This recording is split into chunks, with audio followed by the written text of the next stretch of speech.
Good evening. Scott is off tonight. I'm Josh Elliott. Obamacare is on the critical list. In the new Congress today, Republicans, led by the vice president-elect, set out to kill it.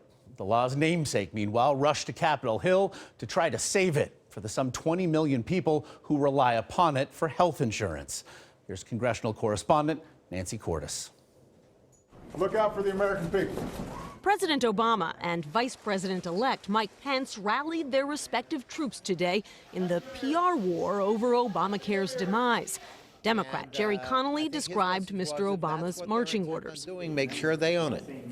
Make sure every American who loses his or her health care knows that the Republican repeal vote did that. President-elect Trump pushed back on Twitter, writing, "The Dems own the failed Obamacare disaster with its poor coverage and massive premium increases." The simple fact is the American people know who owns Obamacare. It's the first half of the title. Pence promised repeal would be followed by a grace period until his party can craft a new law.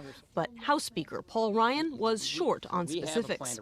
We have plenty of ideas to replace it, and you'll see as the weeks and months unfold what we're talking about replacing it. Democratic leader Nancy Pelosi. So to repeal and then delay is an act of cowardice. That means we don't really know what we're doing. New York Governor Andrew Cuomo entered the fray, announcing that 2.7 million of his state's residents were at risk of losing coverage. He even broke them down by county. The ayes have 51, the nays are 48. 2 hours later, Senate Republicans voted to start the repeal process. We're legislatively at a disadvantage.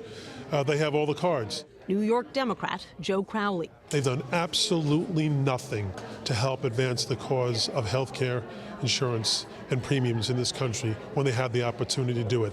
Now they have all the power. Let's see what they do with it now. So, Nancy, with this fight now squarely in the court of public opinion, where exactly does the American public stand?